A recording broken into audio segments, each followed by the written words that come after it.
Good evening, everybody, and welcome to Carving It Up Live right here on Facebook Live, YouTube, and on Twitter. As always, I am Bryson Carver. We've got a great show for y'all tonight. It's great to be back behind the mic. I was on, I guess, a little hiatus is what you could call it on Monday, simply because there really wasn't that much to talk about in sports. I mean, it is early August, I mean, really the only stories is Major League Baseball, which, by the way, speaking of baseball, I'm going to discuss the Field of Dreams game tonight.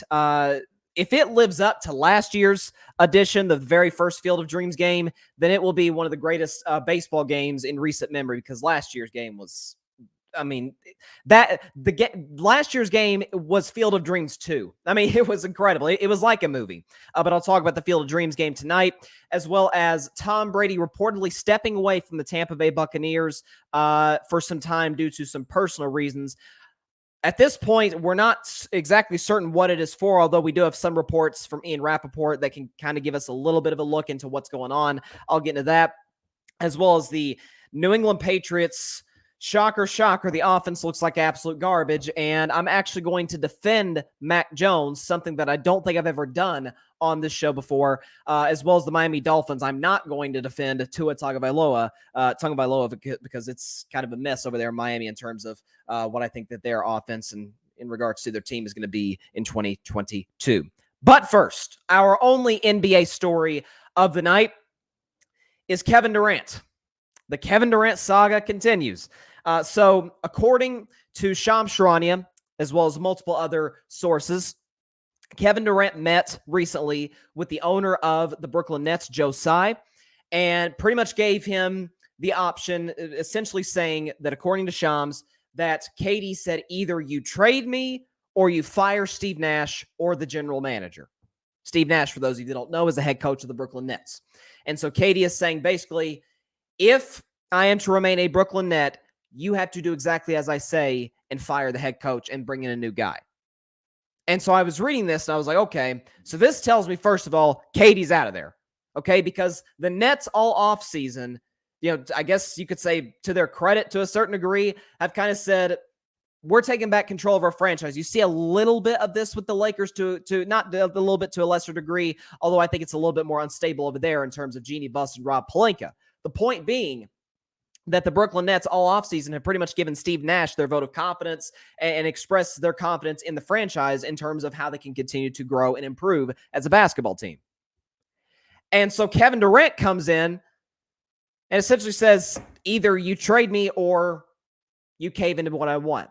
And I was reading this, the first thing that came to my head was, what has KD done in Brooklyn to earn this type of power?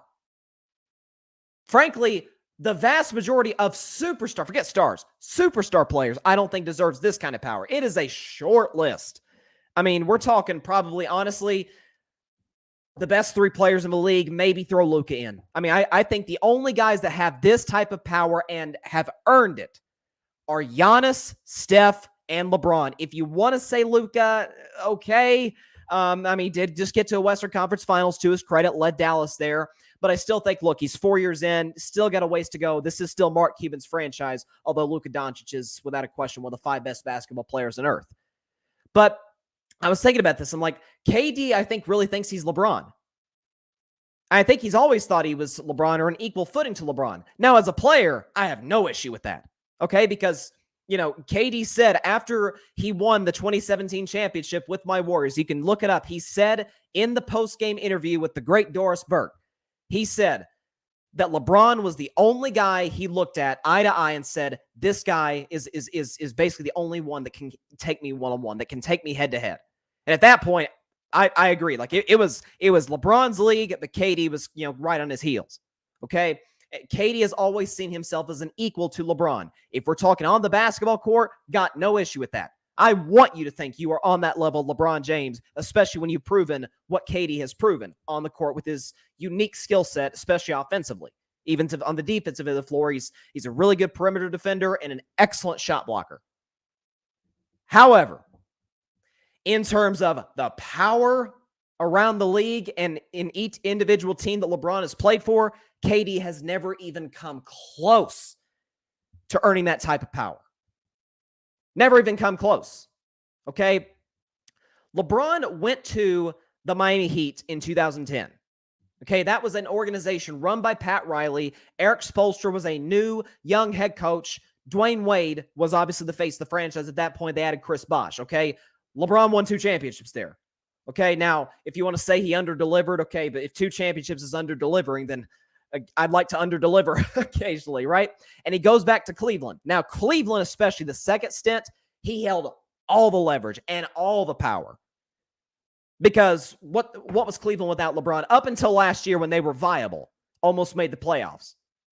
Okay, Cleveland was a dumpster fire. Dan Gilbert was known, and I think still doesn't have the greatest reputation, bad owner.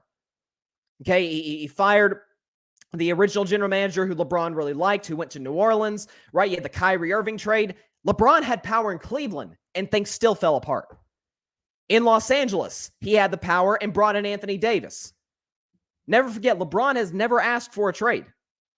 Okay, KD in Brooklyn. Here's my question: the power. What has he accomplished in Brooklyn that could earn him this type of power? Okay, so his first year he's injured the whole way through. Get that? Not going to knock him for that. He didn't play a single game. He was recovering from the Achilles injury.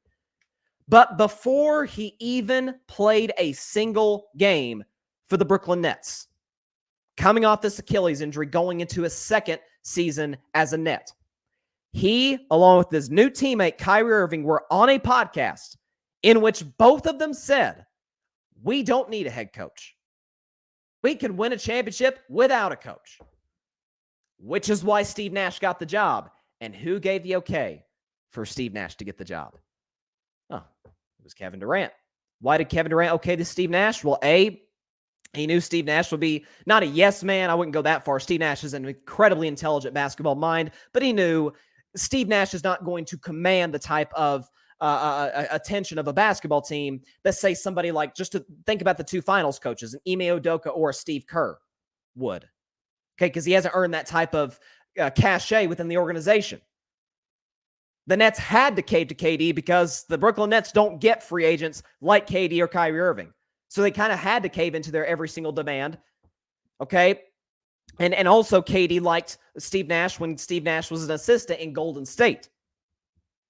So they win their first round series against Boston, make the second round. Kyrie goes down. Harden deals with injuries. KD has one of the, probably the greatest 3-game stretch of his career, but they still fall to the eventual NBA champion Milwaukee Bucks. Okay, but there's something to build off of there, right? They go into next season. We know about the Kyrie Vax drama, Harden showing up out of shape, not taking care of his injured hamstring, and it all kind of went downhill from there. But you get into that first round series against the Boston Celtics.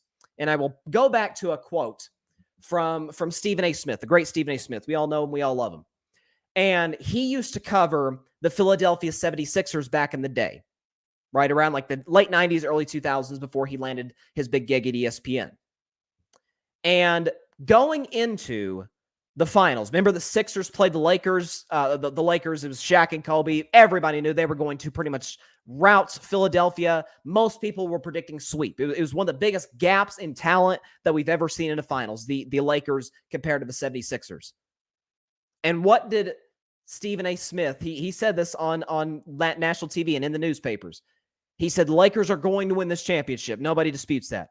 But Allen Iverson, AI going to get you one. He ain't getting swept.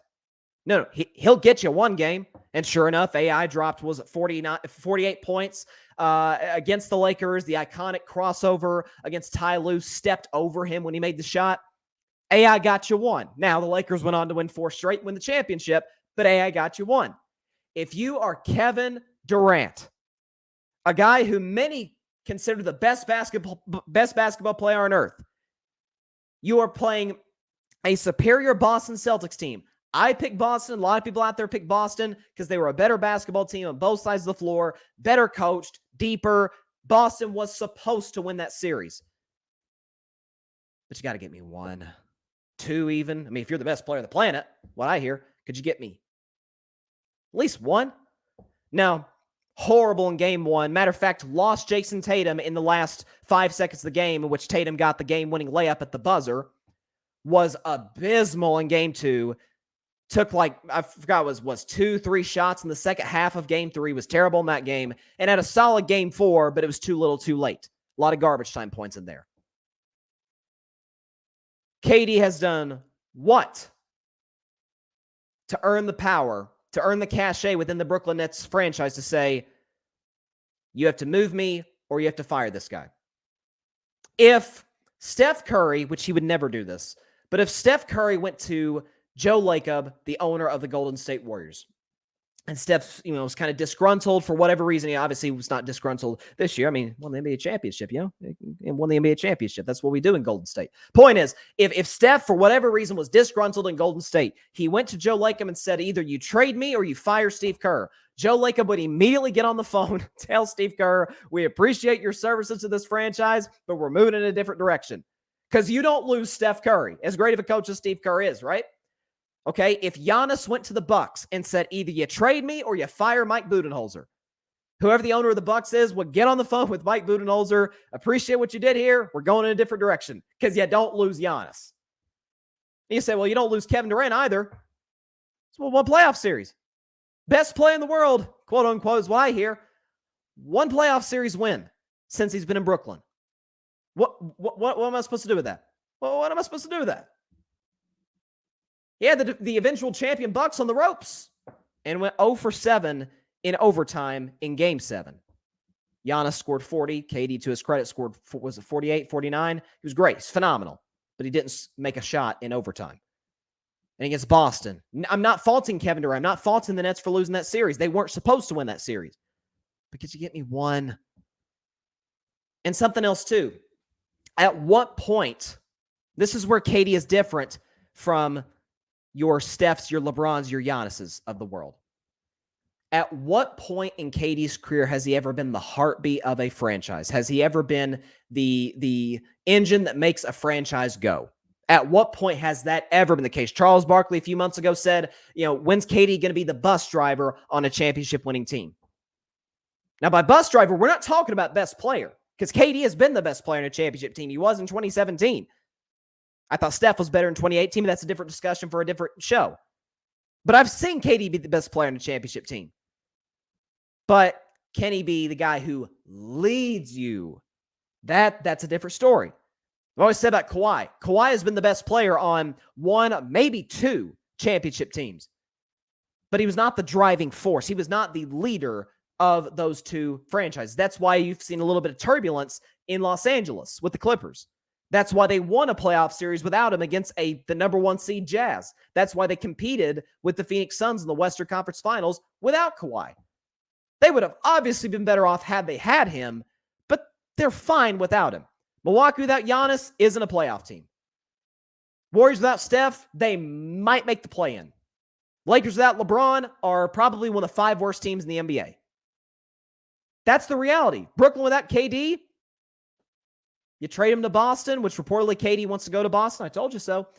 But say you get Jaylen Brown, Marcus Smart, the Nets are a play-in team like they were last year with Kevin Durant. That's the difference. Okay, KD leaves Golden State. They win a championship a few years later. If this deal with Boston were to go down, the Celtics obviously get better, but they also have to deal with the walking eggshells for Kevin Durant. For those of you that don't know how turbulent the last KD Golden State season was, read the book by Ethan Strauss, who used to cover the Warriors. Now he's I think he's a beat writer. He's a writer for The Athletic. Really, really good journalist. Read about how every person in that Warriors franchise, especially after the whole KD Draymond blow up against the Clippers in that November of that season, how everybody in the Warriors franchise is like, okay, we're going to walk on eggshells. Not going to say anything that might tick him off. Just take it easy. It's hard to sustain that over the course of year after year after year. You don't have to do that with LeBron or Steph or Giannis. That's the difference. And so what I worry about with KD moving forward is, does he recognize that he has the talent to be the best player in the league? There is not a question. Anybody who's watched Kevin Durant play basketball for 5 minutes, okay, can notice, okay, this dude, he don't look like everybody else. He doesn't look like everybody else. But talent alone, we notice, you got to have talent to win championships, obviously. but talent alone does not put you over the top in terms of being one of the greatest players to ever do this. By now, KD should probably be in that conversation for top 10 greatest players of all time. But it's those intangibles that are not present there. It's not like Aaron Rodgers bad. Like, it's not like has issues with teammates all the time. And every player that's ever played with Kevin Durant speaks glowingly about him. Everybody talks about how great of a guy he is and how they enjoy playing with him and he's a good teammate. But I do think there's a little bit of conflict. KD has a little bit of conflict with himself as to who he is as a basketball player. Because I've said it on the show, I'm not a psychologist, not going to play one in this show, but I do think that it has something to do with the fact that KD, when he went to Golden State, he knew they were going to get to the finals, and there they were going to meet LeBron and the Cavs. And KD saw for years, every championship that LeBron had won, everybody's like, here he is, he's the king, he is the chosen one, he's the best player on the planet. And KD's like, hey, if I win a championship, hey, they may say that about me. They're going to say that about me, especially if I beat the best player on the planet. That's not how it works. And KD literally said himself about a month, 2 months after that 2017 title, this is it. And so I think the fact that he was pretty much completely reliant on that title at that point in time in his life and his career for validation might have messed with him a little bit. I mean, you hear KD say all the time, I just want to hoop.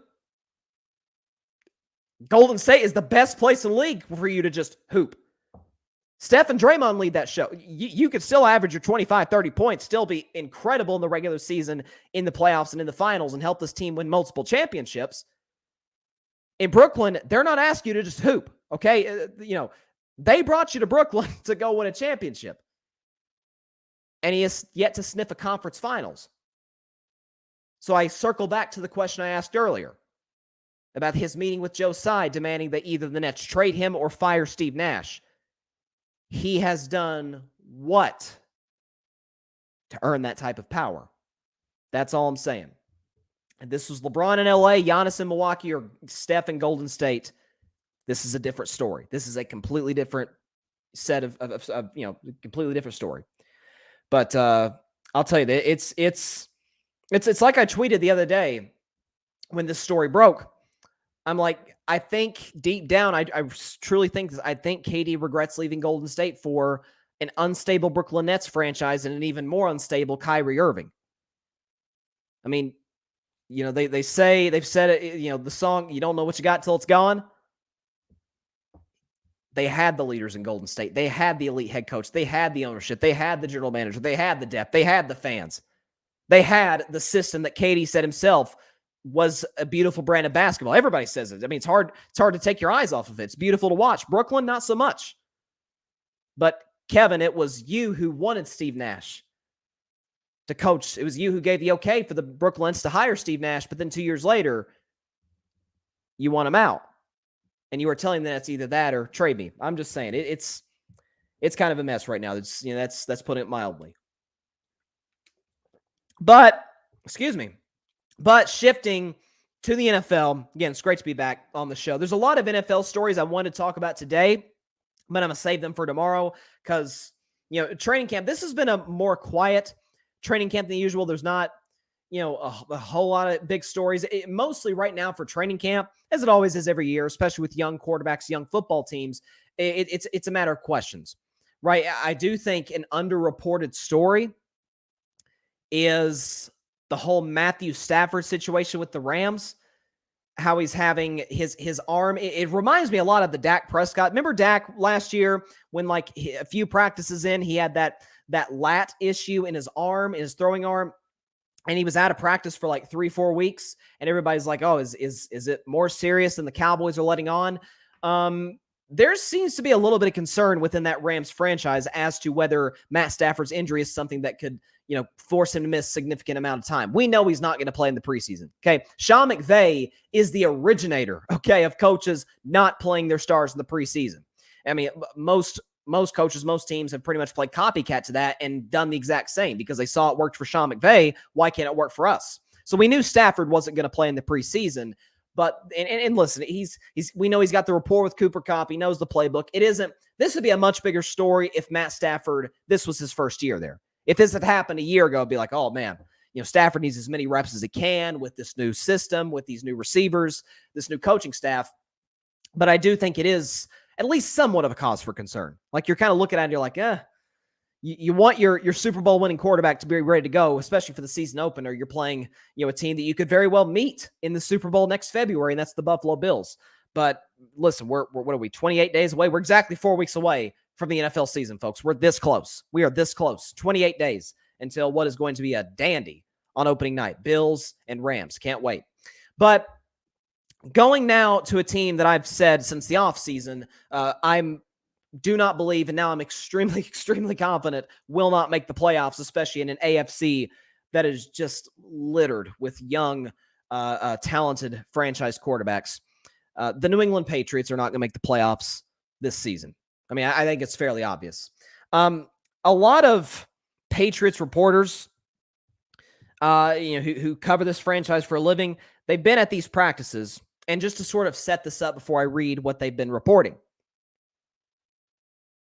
the New England Patriots, and I talked about this, was it 2-3 months ago when Belichick made the announcement, they don't have an offensive coordinator. They're essentially going to do this thing by committee. And you're like, okay, maybe that could work, right? I mean, there's some teams out there where it's sort of like a working relationship, sort of a duo between the head coach. Let's say the head coach is an offensive guy. Say he was a former offensive coordinator, and then the offensive coordinator on the team, right? They sort of work in tandem. No. That's not what New England's doing. Okay. They don't have a single offensive coach running the staff for the offense. They've got a special teams coach in Joe Judge, which we saw that turned out in New York with the Giants in his short tenure as the head coach, a special teams coach running the offense, along with a defensive coordinator, Matt Patricia. That's who's running the offense, folks. We're having a defensive coordinator and a special teams coordinator be the offensive coordinator. You can't make this stuff up. Okay, so now that I've set this up, here's what some of these Patriots reporters who are at practice, they're watching every single day. This is what they're saying. So this guy, Phil Perry, who's a reporter in New England, he tweeted, quote, offense looks broken, can't protect, losing one-on-ones, blitz is getting through, no run game, miscommunication on routes, just to name a few. Mike Reese, a thought after watching the Patriots offense look efficient in 7-on-7, but struggle notably in multiple 11-on-11s. Might be time to give Dante Scarnecchia a call for an independent evaluation. For those of you that don't know, Dante Scarnecchia was the longtime offensive line coach of the Patriots. Phenomenal coach. He left a year or two ago. And so he's saying that he probably needs to bring this guy in to help out. But I love this tweet because it says, a thought after watching the Patriots offense look efficient in 7-on-7, but struggle notably in multiple 11-on-11s. Well, bad news for the Patriots. 11-on-11 is football. Okay. Unless we're doing, well, what is it? Didn't Tecmo Bowl, remember the game where Bo Jackson was like unstoppable? The arcade game. Was Tecmo Bowl 7-on-7? I can't remember. But I mean, there's some football video games, and there's like camps, these 7-on-7 camps, that's really geared towards helping quarterbacks and receivers improve and develop. That's not the NFL. Okay. That's not football in general. The sport is 11-on-11. Basketball's 5-on-5. Baseball is essentially 9-on-1. It's bad news for the Patriots. Every game they play this year, it will be 11 versus 11. I hate to break that to them. So that's a little concerning. Let's see. Zach Cox, who works for the New England Sports Network, he tweeted, quote, Mac Jones took the first 20 reps in 11-on-11 drills, staying in even after the Patriots rotated out their offensive line regulars. And it's been ugly. A quarter of those reps resulted in a sack or a scramble, and all 6 completions were within a few yards of the line of scrimmage. Okay, so clearly the offensive line is really not holding up. And Tom Curran, one of the more well-known reporters in the Boston, New England area, he tweeted, quote, the Patriots' number one offense today has been distressingly bad. Run stuffs, aborted plays, would-be sacks, distress lobs into traffic just to get the ball out. Beginning to feel it's less the new offense and more the post-Scarnecchia cycle of offensive line coaches. They are perpetually overwhelmed. And that is the New England Patriots offense, ladies and gentlemen. You know, football is really funny. Sports is really, this is why I love sports. This is why I love doing this show. Because what's great about sports that most other, I guess, entertainment, forms of entertainment really bring you or don't bring you, football more than any other sport is so freaking unpredictable. And the quote unquote football gods have a great sense of humor. Because for anyone who's listened to the show for any significant amount of time, y'all know I was not big on Mac Jones in college at Alabama, although he did play well his last season there before he entered the 2021 draft. I said that easily out of the 5 first-round quarterbacks taken in 2021, he had the lowest ceiling and had the least chance to be a franchise quarterback. And I still hold very strong to that today. And I said after he was drafted, I said, number one, there's a reason he was taken after Trevor Lawrence, Zach Wilson, Trey Lance, and Justin Fields. There's a reason for that. And I said part of the reason I don't think he's going to have a great NFL career is because of where he ended up, New England, who is not exactly known for, having great offensive schemes, at least since the departure of Tom Brady in 2020. I think this season, unless the New England Patriots get their you-know-what together offensively, you're going to see, and I never thought that these words would come out of my mouth, you're going to see me defending Mac Jones a lot this season. Because while I still don't think he's a franchise quarterback, and while I think if his career pans out perfectly, he's Jimmy Garoppolo. As I've always said, he's a poor man's Jimmy Garoppolo. That all being said, how can I knock him given that he has to deal with this? I already said all offseason the Patriots receiving core is terrible. It's terrible. It's awful. And you add to the fact that they lost J.C. Jackson defensively to the Patriots, and they've always been bad about this. They don't pay anybody. They don't. And the guys that they do pay, they overpay. Hunter Henry, Jonnu Smith.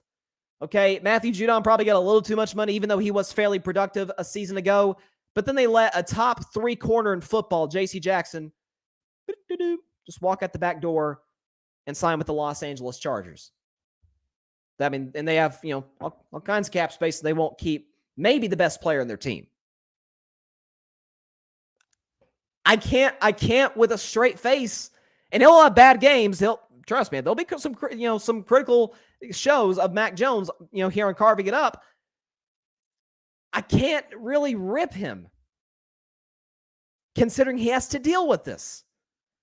And it all stems back, once again, to Belichick's arrogance. Because, and it's something that you don't see from a lot of really smart people, especially smart, successful people, insecurity. Belichick's a made man. He's got 6 Super Bowl rings. Actually, he's got 8 rings because he was the defensive coordinator for the Giants years ago. He won 2 Super Bowls there. But as a head coach, he's got 6 rings. Many, not me, many consider him the greatest coach of all time. He's a made man. He doesn't have a coach another game in his life, and he is obviously a first ballot Hall of Famer. One of the all-timers, one of the faces of NFL coaching history. And I've always said I think he's probably the greatest defensive coach of all time. But he's got to show you, now that Brady's left, and I think especially after Brady won a Super Bowl, literally right after he left New England in Tampa, of all places, I think Belichick's saying, I got to prove to you I'm a genius. I can win. Watch this. I can win losing my best defensive player this offseason, having a receiving core that is probably the worst in football, and having an offensive coaching staff that's run by defensive coaches and special teams coaches. I can win with that.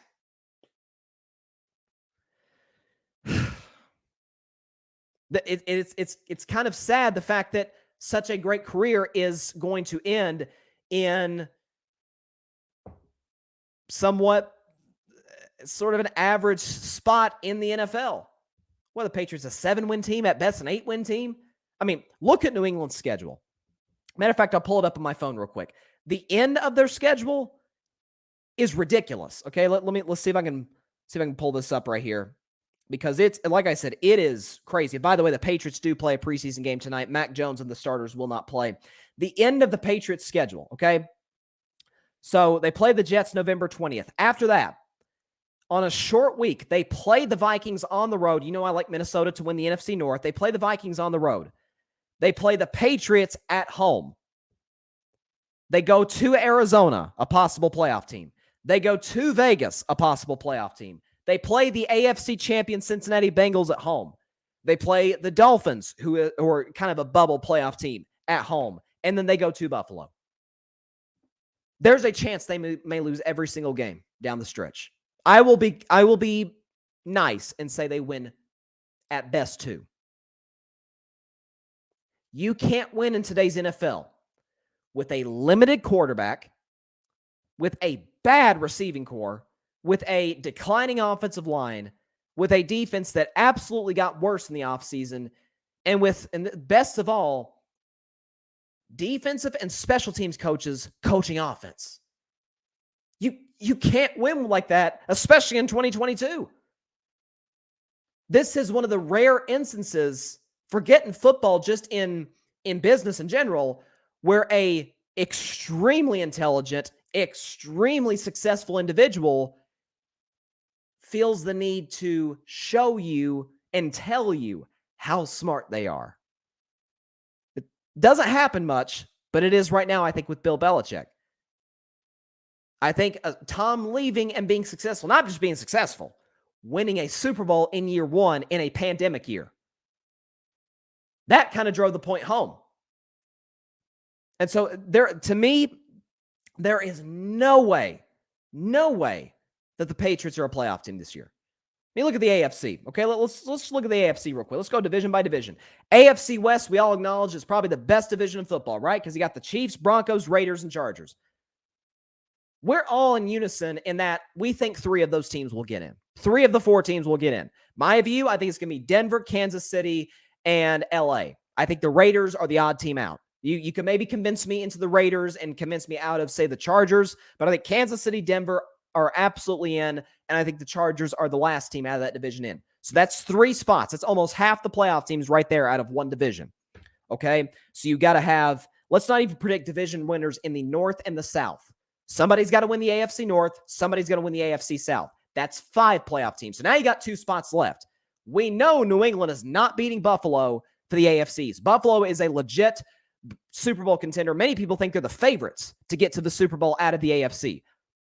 With their weapons, with their improved defense, with that quarterback, New England has 0 chance of competing for Buffalo for that division. That's 6 teams. Now you got 1 spot left. Okay, let's just say, for the sake of argument, let's say my prediction comes true that the Ravens win the AFC North. You still have Cincinnati. I mean, they did, after all, just make the Super Bowl. You still have, Cleveland's a tumultuous situation, but that is still a very talented football team. And Pittsburgh, people keep bad-mouthing Pittsburgh. Mike Tomlin never had a losing season, made the playoffs last year with a very limited quarterback and Ben Roethlisberger at the end of his run. New England doesn't beat those 2 teams out, those 3 teams out. Maybe they beat Cleveland out, maybe. But just, don't forget the fact that Belichick is what? A game over, let's see, 17, 9. Yeah, he's a game over 500 since Brady left. But that's your game right there. And so I truly don't. There are teams in both conferences that maybe you could convince me get in. Again, like the Raiders in the AFC, I love Derek Carr. And Devontae Adams is the best receiver in football. I think they got better this offseason. The crappy part for the Raiders is they play in easily the toughest division in football and probably the greatest division of all time when you consider quarterback play exclusively. But you could convince me the Raiders are a playoff team. You could probably convince me Tennessee gets in. That's another team New England has to compete with, Tennessee. Okay, in the NFC, you could maybe convince me that Philadelphia gets in, or that maybe I'm big on that Green Bay's not making the playoffs, but it is Aaron Rodgers. You could convince me Green Bay gets in. I truly don't see a scenario in which New England gets in all the positions that matter in the NFL in 2022. They are very limited at or bad at. They're bad at wide receiver. Their offensive line is declining after the retirement of Dante Scarnecchia a couple of years ago. We know their quarterback is limited, and their defense got worse. And the coaching staff is, especially in the offensive side, is a joke. You're telling me this team's going to make the playoffs. So the really funny irony, and I get a kick out. I mean, I don't root against anybody. Like, I don't root, like, I'm not big on Mac Jones coming out of the draft. I hope the kid succeeds. I don't ever root for somebody, especially, a young person, coming into the NFL. I don't root for them to fail. I just don't think he will succeed to the level that many out there think. But the NFL is a funny league, man. I'm probably be coming on the show quite a bit this season and defending Mac Jones, because this is what he has to work with. I don't think he's going to pan out, but this season we're not really going to get the chance to see if he can pan out. So I do not think New England is a playoff team. I think they are a mess right now. Keep in mind, Patricia wasn't even a good defensive coordinator. We're supposed to think he's going to be a good offensive coordinator. Bill. He's earned too much. He's done too much for me to call him Bill. Coach Belichick. What are you doing? I don't get this one, man. Not at all. At all. See how it pans out, though. Because, I don't get it. Again, you look at how crazy this offseason was and all the major movements, free agency, trades, all of the teams that were, say, not great. Like Cincinnati, for example. The elephant in the room last year, I beat this drum as much as probably anybody in the national media. I'm not probably more than anybody in the national media. That offensive line is about as bad as it gets. And we saw that throughout their playoff run, and we especially saw that in the Super Bowl. What did Cincinnati do? They improved. Right? They got Alex Kappa from the Bucs. They got Lyle Collins from the Cowboys. They addressed those needs. They got better in the offseason at their biggest weakness offensively. Right? Miami, they're not sure. I'm literally about to talk about Miami in just a second. They're like, okay, is Tua going to pan out? We're going to give him all the resources and find out. We give him, Teron Armstead, left tackle. We're going to give him Tyreek Hill. We're going to give him Cedric Wilson. We're keeping Mike Gesicki for another year. We saw what Jalen Waddle did last year, over 1,000 yards receiving. The defense is no joke. So we're saying, oh, here you go, Tua. The Patriots aren't even doing that with Mac Jones. At least give your court, even if you're maybe a little bit skeptical, at least give them a chance to see if maybe they prove you wrong. If you have doubts, let's really invest in this young quarterback, put all the resources around him that he needs, and see what happens. They haven't done that. Matter of fact, they got worse. So, yeah. Carving It Up will officially, for the 2022 season, be the Mac Jones defending show. And Lord knows I never thought that was going to be the case, but hey, here we are. It's the NFL. That's why I love it. All right, moving on to staying in the AFC East, moving on to the Miami Dolphins, who have, lofty expectations coming into this season. We know this is year 3 for Tua. I literally just mentioned all the offseason acquisitions, just the offensive side of the ball. I didn't even mention guys like Raheem Mostert. He's struggled to stay healthy, but when he is healthy, we saw in that system in San Francisco, really, really successful with Kyle Shanahan. And keep in mind, Mike McDaniel came from the San Francisco system. Right, he was the offensive coordinator for the Niners last year. And so that's a good fit between running back and head coach. For Miami this season, I do think there's, like I said, you really can't convince me New England gets to the playoffs. I'm kind of on the bubble with Miami this season because a couple of years ago, they were literally a win away from getting in. If they beat Buffalo, they would have gotten in the playoffs. We all know they got smoked by Buffalo too. It was terrible, and they missed. A year ago, they started 1-7, and then won, was it 7 of their last 8? Was it 8 of their last 9 games? Yeah, 8 of their last 9 games down the stretch. Problem is they lost a really consequential game against Tennessee, and that knocked them out of the playoffs. So they've kind of been almost there, not quite enough. And I've said on this show, I think a lot of it has to do with the limitations at the quarterback position. A couple of years ago, anyone listening to the show at that point, I was big on Tua. I said he's really accurate. He can throw the ball into tight windows, right? He moves fairly well in the pocket, although I think his pocket presence has decreased significantly since he's come into the NFL. Part of that, in his defense, is that he hasn't had a great offensive line, which the Dolphins addressed this offseason. That's my number one question for the Dolphins. The defense, even with the what I thought was the bogus firing of Brian Flores, set up in the show the day after it happened, or the day that it happened, the defense is still going to be good, right? We know the talent they have on that side of the football. And offensively, they got I'd say that offense got more talented, added more elite skill position players than any offense in football this offseason, because you are adding the Cheetah, Tyreek Hill. You are adding Cedric Wilson, who's one of the better slot receivers in the league. It broke my heart as a Dak Prescott fan that the Cowboys weren't able to keep Cedric Wilson. He went to Miami. Mike Gesicki, I've always said, is a criminally underrated tight end. They kept him for another year with the franchise tag. Hate the franchise tag, but I'm glad he's able to stay there in Miami. They added Teron Armstead from the Saints. They added Raheem Mostert. So everything Tua needs to succeed is right in front of him. By the way, we know Buffalo is the toast of that division. They're not competing against Buffalo. But you've got the dysfunctional Jets, and you've got the, I think, increasingly dysfunctional New England Patriots. Okay, so if you can take 3 out of 4 games against those two teams, okay, now we're talking. So they do have games like they play Green Bay on Christmas. I'm going to take Green Bay to win that game. But they've got games in their schedule where they will absolutely have the talent advantage. But we know that's not all that is enough. Teams win in this league because they either have the head coach advantage, the quarterback advantage, or both. If you got both, you're probably a Super Bowl contender. Okay, I have some questions about Mike McDaniel, especially after the firing of Flores and how that was handled. I have much bigger questions about Tua, because fair or unfair, we saw how Tua's peers in that 2020 draft, how they fared. Joe Burrow got drafted by the Bengals. 2 years in, they made the Super Bowl. Justin Herbert got drafted by the Chargers. 2 years in, he's breaking NFL records 2 years in that were held mostly by Andrew Luck. And we see Burrow, while his arm talent leaves a little bit to be desired, deadly accurate, incredible in the pocket, is mobile. We know the leadership that he brings to the Bengals. On the other hand, Justin Herbert in LA, I've said in the show, has the prettiest deep ball in the NFL. It is just, it's beautiful to watch. It is beautiful to watch. The arc on the football and how it just comes down perfectly into the receiver's hands. It's like, you just love watching it, right? And he's mobile, he's big, he's strong, big arm. He's got everything you could possibly want in a quarterback. Great leadership intangibles.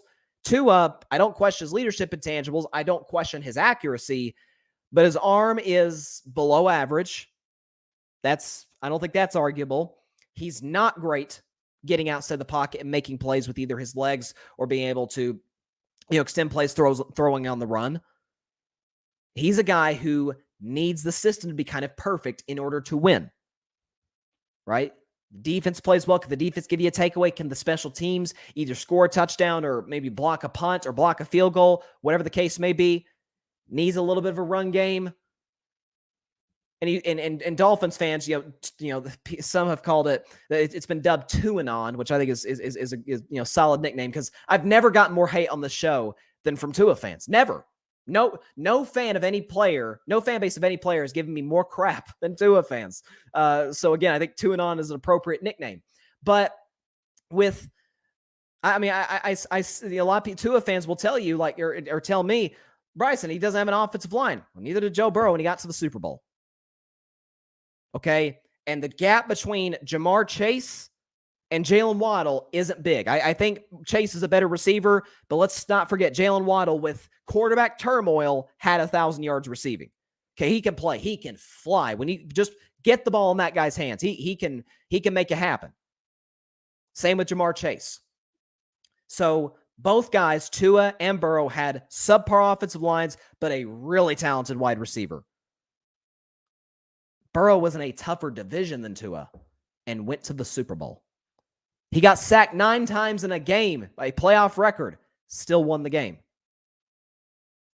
So that's what I question about Tua. Do I think the Dolphins can make the playoffs? No question about it. I may predict them to be the last team in the playoffs. I do think Tua will be better this year than he was a year ago because, frankly, I don't know how he couldn't be better given the offensive talent that they added, given the fact that the defense is still no slouch, I think above average. But can Tua elevate you to the level that a Herbert or a Burrow can? Absolutely not. Absolutely not. I don't think it's a question. Let's see. John says in the comments, he says he hasn't did anything yet, LOL. And he says, facts, Tua has a better tight end too. Exactly. And I like the Uzama kid in Cincinnati, really talented player. He struggled to stay healthy. But yeah, Gesicki is absolutely a better tight end. Like I said, criminally underrated. Really, really good player. I just have questions about whether or not that he can elevate his game to a level of a franchise quarterback. I've always said my definition, Bryson Carver, my definition of a franchise quarterback is somebody that you can envision. You can close your eyes, lay your pillow down at night, and you can see them holding the Lombardi trophy as confetti comes down in the stadium. They don't even necessarily have to be elite. Like, I think if things were to break perfectly, and they'd have to break perfectly, folks, at least maybe in the Super Bowl. Heck, Cincinnati got to the Super Bowl. Who's to say Minnesota can't? I can envision possibly Kirk Cousins winning a Super Bowl. I can envision, with all the nonsense that the Raiders deal with every single season, I can see Derek Carr winning a Super Bowl. To me, that's what separates a starting quarterback to a franchise quarterback.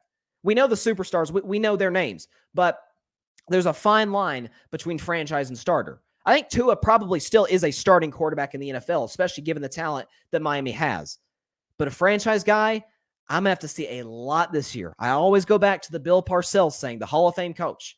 Year one, you just want to see him get better every practice, every game. You just want to see the development.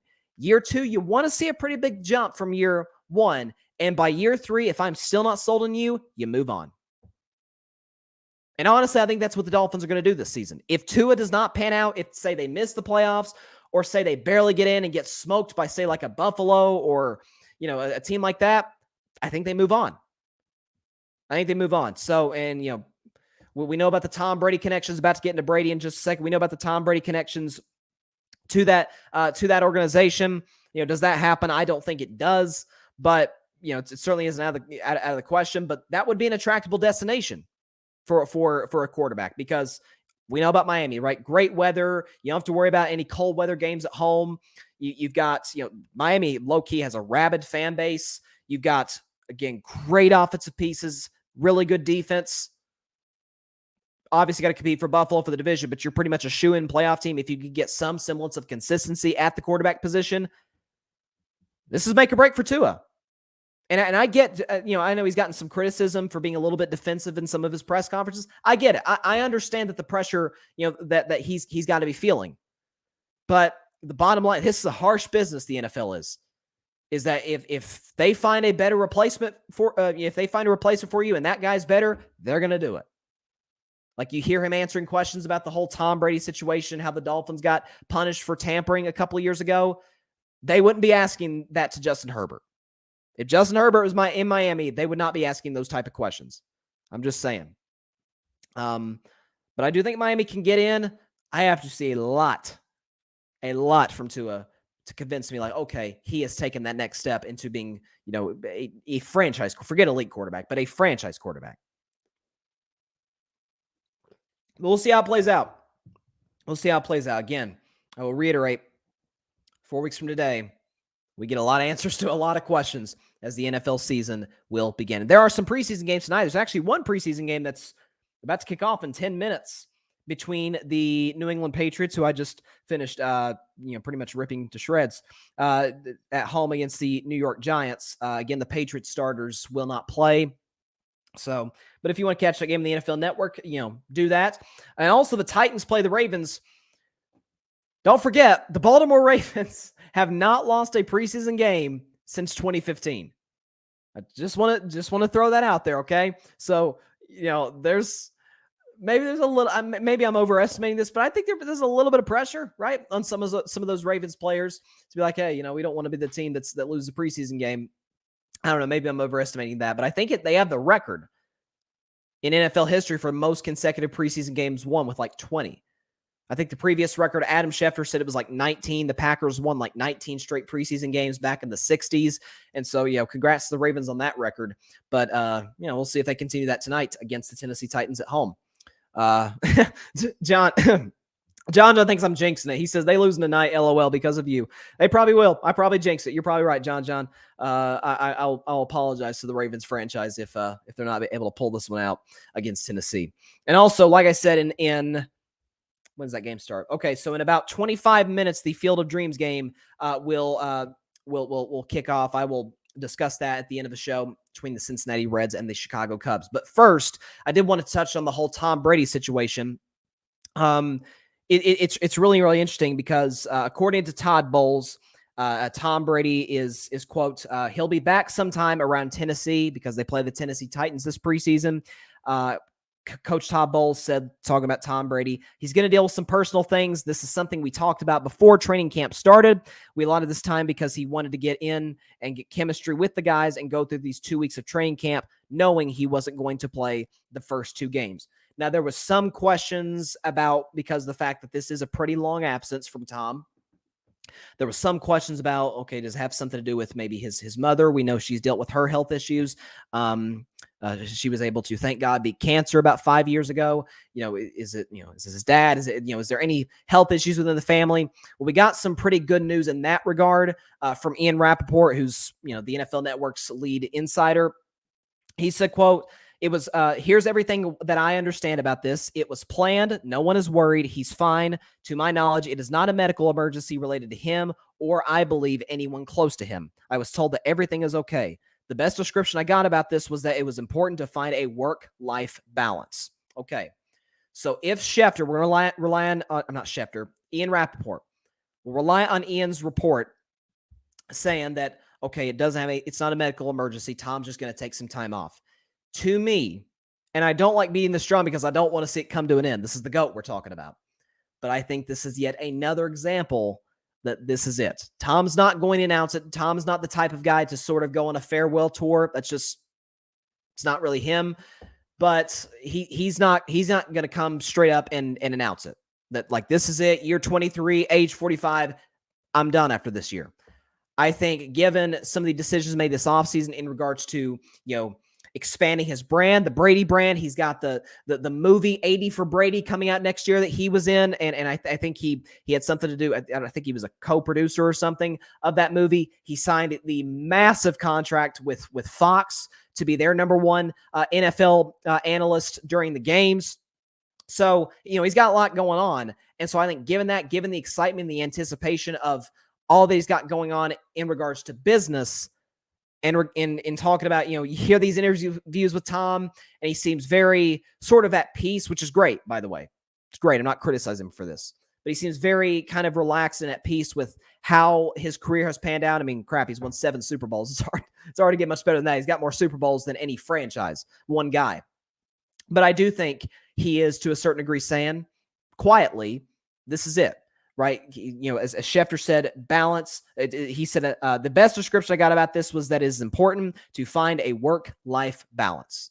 So he's spending time with family. He's playing football. We know that he's missed a lot of time with his wife, with his kids, because nobody is more committed to being great than Tom Brady. We know about the film study. We know about the incredible things he does, the TB12 method in the off season. And so I think all of that has kind of, waned on him a little bit. And so he's going to enjoy this training camp, take a little bit of time off.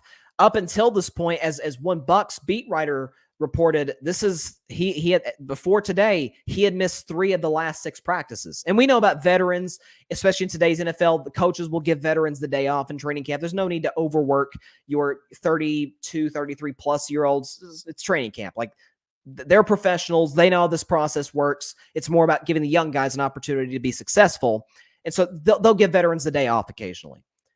For Tom, 3 out of 6 practices, like that's not that normal.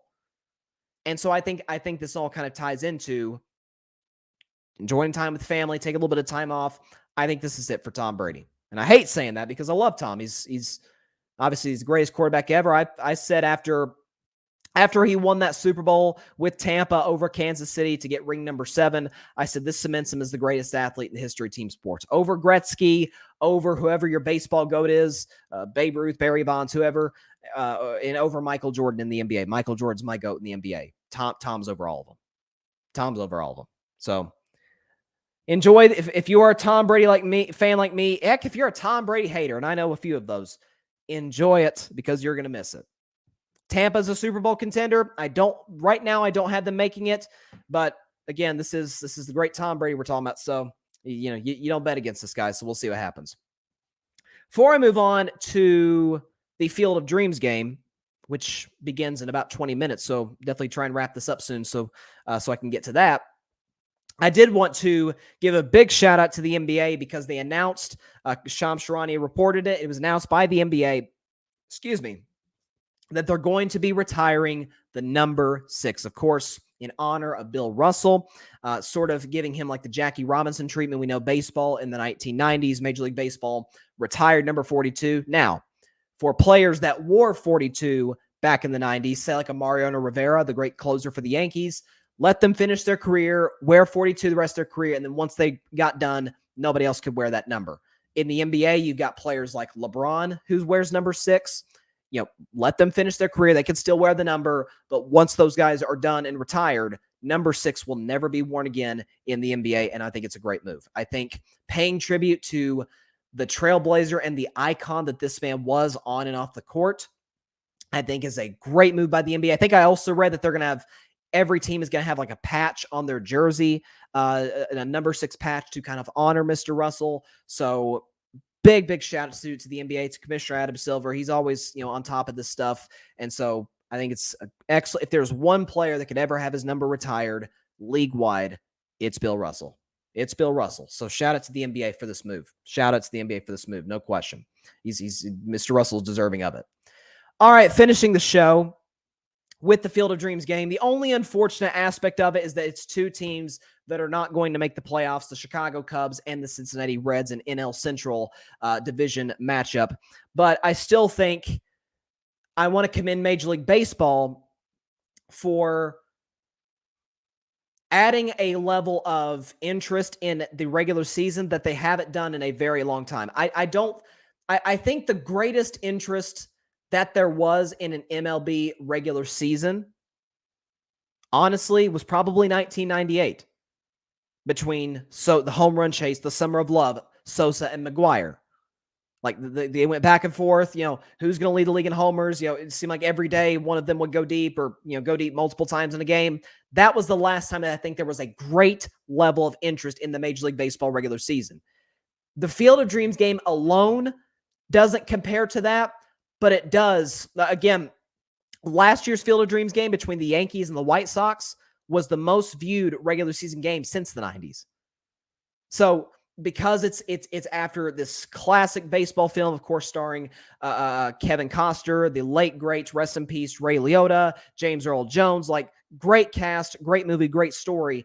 And so being able to sort of tell the story of that movie through this game in Iowa, in the cornfields, 8,000 people in attendance, I think it's great for Major League Baseball. I think it's great for sports. Again, like I said, last year's Field of Dreams game, I think it was Field of Dreams 2, to be honest with you, because when you had all the twists and turns and the drama, the Yankees take the lead in the top of the 9th, only for Tim Anderson of the White Sox to walk it off into the cornfields with a walk-off homer to win it. It was just a great classic baseball game.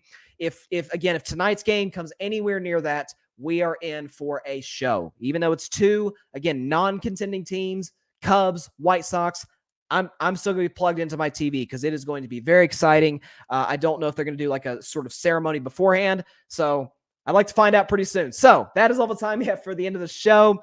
Appreciate everybody stopping by. Be sure to catch Carving It Up Live tomorrow at 6 p.m. Eastern, 3 p.m. Pacific time on Facebook Live, YouTube, and on Twitter.